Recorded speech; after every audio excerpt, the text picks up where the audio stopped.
Yeah, sorry I'm doing double waves. Just really excited for this video. Been excited for the past few days, and I loved your video. I actually watched it beforehand this week. Thank you for just being so loving and kind and encouraging with my tangent about manga collecting and manga and such. It was interesting to actually go back and watch to see what I had said, and it was really encouraging to hear what you had to say. I actually lost my notes that I took down from your video. I don't know where they're at currently. So I'm trying to wing it from memory, and it's been a few days since I watched it, and I have to admit that since I have been rebranding and doing all of that fun stuff, my mind has like forgotten a lot of things that I said that or told other people I would do, and I'm just like, okay, we're back in the real world. What's going on again? I don't remember. So totally bear with me. Though I did want to say one thing that really stood out to me this morning was when you had mentioned about, you know, having that person and having sort of like a tribe, but like just that one person that you can go to. And you're definitely one of my people. Like I just had to like lay that down, establish that you are definitely like the person I go to. You're many things, and you're one of those. So I just had to like throw that out there. And yeah, that was just something that was like, she needs to know. Like, I don't want her to have any kind of doubt whatsoever about this. And with that, I guess talking about sort of like my 5 influential writers, authors that have influenced one of my books, because you're definitely one of them that have, yeah, I'd say my writing as a whole. And I'm really excited. I stacked up my nice little book collection so that I could tell you. Grant, I have 5 that I would say are very influential, with one of them being just like a, what's the word that you would use? An honorable mention kind of thing. So I guess we can jump right in. And I did not plan this video, so I feel a little bit more scattered brain and a little more nervous because I didn't really think through what I wanted to say about each of the people. But that's okay, because this is totally laid back and casual and super fun. And I just want to say, yeah, thanks again just for being so encouraging. Like, I really love watching your videos, and you're just so wise, Noelle. You're just so wise. Like, things that you were saying just really hit me and resonate with me, and things that I need to hear. I wish I had my notes so that I could say what those things were. And I'm trying to actually currently remember, what did I do with the notes when I took them down? I'm like, I really don't know. It's like I recently realized that I wrote an important password on a sheet of paper. The paper was important, but then I rearranged all my papers on my desk, and I was thinking yesterday, I said, what did I do with that password? Because I know I didn't write it down, and I'm like, I'm pretty 99% sure that I need to know that password because I don't have a recovery email for that said website. And I'm trying to even remember what website is for. I think I remember, but I was just like, oh, this is not the time to be losing stuff, Laura. So anyway, it's been a very scattered brain kind of week. So, but we can talk about books and be scattered brain all we want, and it'll be totally okay. So the first person I'm going to say, I'm going roughly in order that I feel like, just in order time-wise, not necessarily by like top-wise. I don't know if I could put them in an actual chronological order. Anyway, I cannot put them on order of like who is the most important, quote unquote, kind of thing. So anyway, the first person is, I am going to say author Melody Carlson. I don't have any of her books. I donated all of them years ago because all of her books were like, had a huge impact on my life. Like, not just in writing, but like as a whole. I don't remember exactly how I discovered them, but she writes young adult Christian fiction, and I just remember being like blown away in high school that there was a author who wrote these characters that I could relate to, and they were really clean, like, and they had a Christian worldview, and it was really powerful and really moving. And like, she wrote mainly contemporary. Like, I think her Color Me series was probably the one that had the biggest impact. And it was like a 15-book series, or yeah, it was a really big series, but it had like different characters in each book, and I don't think there was any crossovers or anything like that, but she did it based off of different, I was about to say emotions, but the last one, it wasn't an emotion, it was a thing. So, but sometimes like different emotions or different situations, like the colors were based off of like envy for green, jaded, I forget what color jaded was, and then like burned, like that one dealt with jealousy, because it was like some girls that, I think it was like a mean girl kind of thing, and her wanting to be part of the clique, even though they were mean girls, and so her dealing with that and then being jealous of certain things. But the whole series was really, really good, and she writes contemporary, and it's funny because now I see like that I love contemporary, love writing contemporary. Even though I'm currently writing fantasy, I still love contemporary very much, and I definitely blame Melody Carlson for that. Just all of that, like everything she did. Like I'm just so thankful that when I was in high school that I found that series and I donated it to my high school, because I was like, man, these books were just so powerful and really touched me and changed my life that I was like, I want other people to have them too. So Melody Carlson, I cannot say her name today. Melody Carlson is definitely one of them. She was like the first, you know, back then I didn't even know I wanted to write, but I just remember how powerful her books were, and I see that impact today. The second one I'm going to say is a trilogy, and I'm actually going to grab book 2 and 3 because they're all just really, really pretty. But that is Sarah Ella's Unblemished trilogy. Oh, I love this trilogy so much. Team Kai forever. Like, he's one of the guys. There's a love triangle in Team Kai. Oh, goodness. Like, I love Kai. He is probably my first like huge ship that I really shipped, and my friend came up with the hashtag Team Kai Forever, so that's like our thing. But I love this series so incredibly much. Like, Sarah was actually the first big author that I got to know, and she's super duper sweet, and I still remember some of our conversations, and I got to read this before she signed with Thomas Nelson, so that was really, really cool. But this series was the like first Portal Fantasy series I read, and oh my goodness, this is like another impactful just series on my life, because after I read it, I was like, Portal Fantasy is a thing, and I desperately wanted to like write Portal Fantasy and read more of it. Like, I loved it so much. Like, Unraveling is definitely my favorite because this is the Team Kai book right here. This has like all of the Kai vibes in it. And the ending is just, yeah.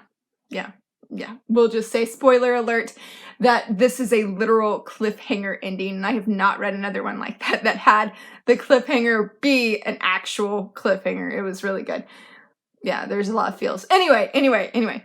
But yes, her series is really good. And she has definitely inspired having the reflections where you have, like I was showing you, like where you have the real world and the fantasy world has like a similar layout kind of thing. So yeah, Portal Fantasy for the win.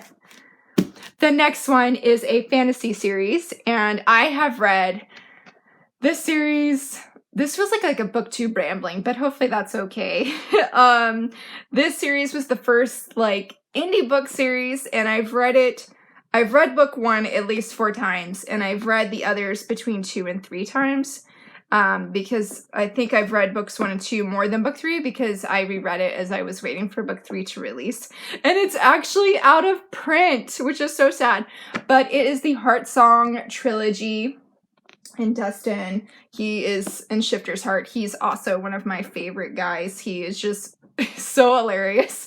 And I feel like this series had an impact on me because it introduced me to indie publishing and how awesome indie authors are. Like, that is when I really dove into the indie book community and started like purposely reading more self-published books and whatnot. It was a really cool experience and definitely life-changing because it led to me indie publishing. So this series is really, really good. I love it very, very much. It has all of the romance, and I'm pretty sure there's a chosen one trope in there. The next one is my honorable mention. Though I can definitely see how not this series, what was the name of that? There's another book that she wrote though that did directly play influence in one of the stories that I wrote. It was like the first short story that I ever wrote. But that is Sarah Delina White's Haleta and Rothana, and it has Talon, and I love Talon too. Like, this is like becoming like almost like a book boyfriend kind of ramble, which is so funny to me. But Haleta, I wanted to mention Haleta and Sarah's books because she is one of the few, if not the only author that has turned on my writer brain and made me want to actually study her writing. Like, I love her writing style. Like, usually I don't think about those kind of things when I'm reading. Just, I don't like when my writer brain comes on when I'm reading. Like, it's very, I know they say to, you read so you can study writing, but I don't like doing that. But with Haleta, it was different. Not only did I love this story, but, and I cried. I definitely cried. I don't know if I cried in Rothana, but I definitely cried in Haleta. But anyway, and I've read this one twice too because it's just so good. It's so good. But I don't know, she just has this beautiful, elegant way of writing that I was just like, how does she do this? Like, I'm sucked in to this story. And so I wanted to mention her because just for her to turn on my writing brain and make me want to study her writing and write like that was it was a really cool thing as a writer to experience it. I don't remember when that was, but I do know that with every book I've read by her, I've had the same things. And when I wrote my first short story, Denying My Fate, that I purposely included wraiths because of her other stories. So that was pretty cool. Granted, I don't think they're there now, but at that time they were. And you might know who this next author is because it's Kilo. And so your book was pretty pivotal too in reading Asian fantasy. Like, God is so good. I felt like when I read your book, not only did I like love Kilo and we became best friends, but I felt that it opened up my like eyes to just the Asian culture and wanting to study more, and then come to find out that there's like an Asian fantasy genre, which I don't know, I hadn't heard before that point, or at least I was not familiar with it. And it just led to so many awesome things. Like, I love Kilo so much. He is definitely probably my favorite hero. That's like hero. We're not talking about like just, like a love triangle kind of hero, but just hero. Like, he is extremely heroic. And I definitely see some of the things that we've talked about and some of the things you feel about, like tropes, make its way into my stories. Hitori right now in my villain. I'm not happy about that right now. But that is the story for another day. But I love Kilo, and I just feel like, when I read your book, that it was just such a sense of awe, and just, I don't know, it was it's a feeling that I feel like I have not repeated since I read Shadow's Hand, with Fam Slam, and I think I did, but not the same as when I read Shadow's Hand. Like, it was very potent, and it was just this kid-like feeling of awe and being just blown away. So I can definitely say that Shadow's Hand was really influential in wanting to, like I said, learn more about the Asian culture and consider actually writing Asian fantasy, because I really loved, not just loved as in past and present love this series and your books.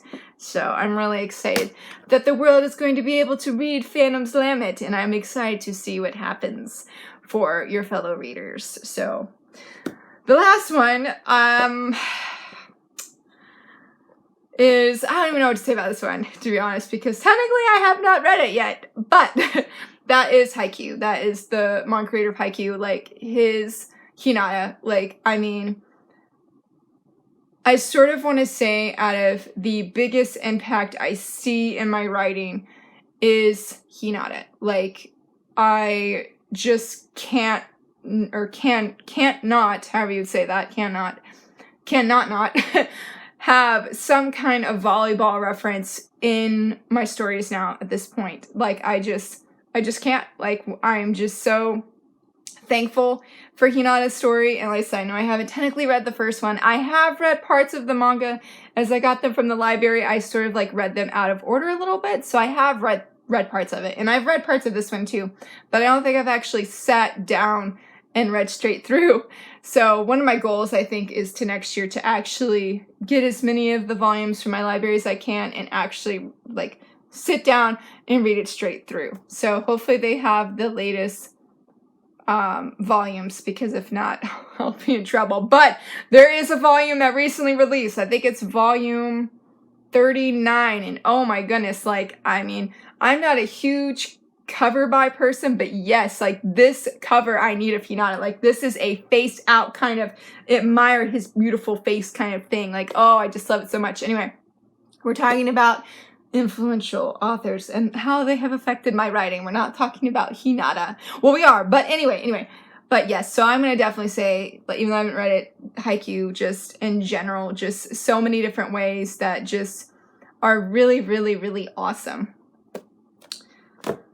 And I really feel like we just did a bookish ramble video instead of like one of our cheesy writer video kind of things. But that's okay, because this did talk about writing, and it was really fun to actually go back and talk about these books, because I think it was like a few months ago that I really did want to do 5 authors who have affected my writing, because working on my website this past week and just these past few weeks, I'd say the whole month of November, to be honest, it was a lot of reflection and looking back, seeing not necessarily why I started writing, but, you know, why I made an LLC, why I was making a new website and rebranding, and how, you know, everything leading up to this point, because, man, it's been more than 5 years, and it's really cool to think back. And I was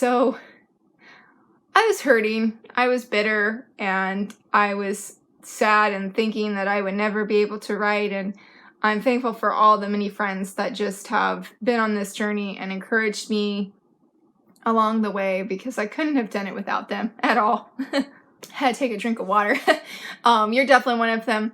I couldn't imagine just continuing to try and write now, like write now, not R-I-G-H-T, but write R-I-T-E.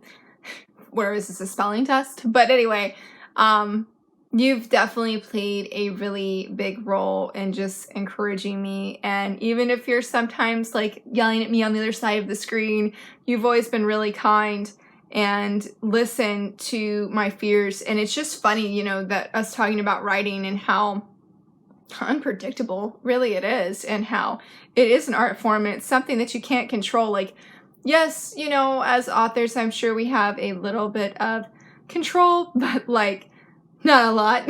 And I admire those authors who are like, you know what, the character's not in control, I am, and I'm going to force them to do the said thing. Like, that's pretty intense and pretty beastie, because my characters aren't really like that.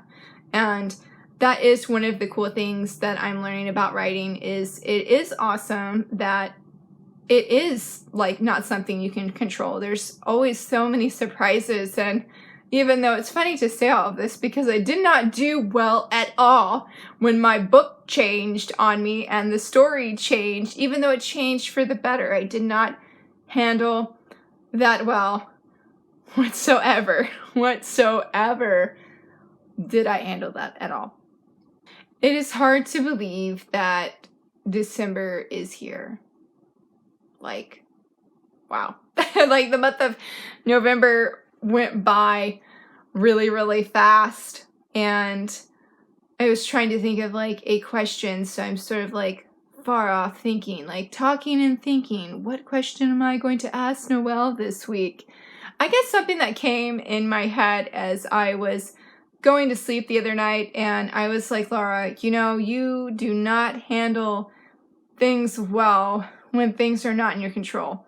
So what I mean is, like, case in point, there was an example for my website with the whole newsletter thing and how I had a set idea. I was ready to implement said idea, but said idea did not work, and I was a hot mess. Like, I was really, really down at that moment, and I had to really pray because I just wanted to have a breakdown, and it made me start to question, why in the world am I doing this? And I knew why I was doing that, just it was frustrating in that moment, but it made me pause later and made me think, like, why does it bug me so much? And maybe I don't have an answer for that right now, but one thing it did make me think of is I have a friend of mine that does the, like, what is your word for the upcoming year? And granted, I realize it's not even like New Year's yet, but also with your challenge coming up, got the Guiding Light Challenge, it made me think of it was the last one. Like, I think it was like, what are,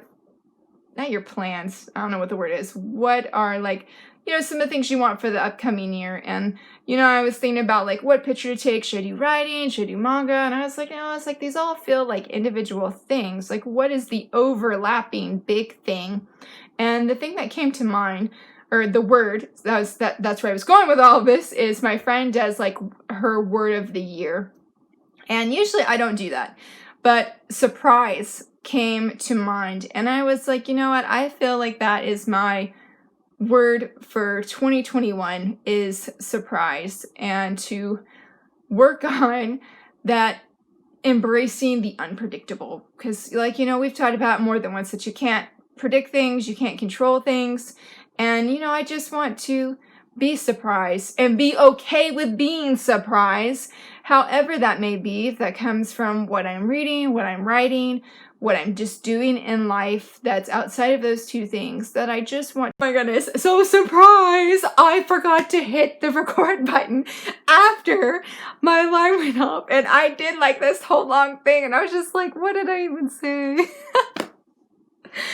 Oh my goodness. So there, yeah, surprise, leading into the new year. So my question for you was, I don't remember all of what I said, was what is your word for 2021? Like, or a tagline kind of phrase, not an individual goal, but just something that you feel will be your 2021 or reflect your 2021 or want to reflect it. And thank you for listening to all of my bookish rambles. It was really, really cool to go back and just talk about these books and see, just like, man, I always told myself that I was just a reader, but here we are being a reader and a writer. And it's genuinely just so incredibly awesome. And I'm just so blessed and thankful that you're on my journey with me, and just that I have these books to inspire me, because they really do. I mean, I look at these books and I'm just like, man, I see those subtle touches on my storytelling today, whether that's wanting to indie publish, or that's writing Asian fantasy, or writing contemporary, or portal fantasy, which is the best of both worlds in my opinion. I know that you don't necessarily agree with that statement, but that's okay, because portal fantasy is totally amazing. So yes, so thank you for listening to my rambles, and I'm really curious to hear what you will say for your word or your phrase or your tagline. Hopefully I didn't forget anything else that I said. I felt like I said this really cool thing, but I didn't press record, so surprise! Yes, I hope you have a fantastic day, and that the ending of this video made you laugh, and surprise, like, I just can't go over that I forgot to press the record button. Like, oh, gee. How nice. So yeah, have a great day, and I look forward to talking to you more. Bye!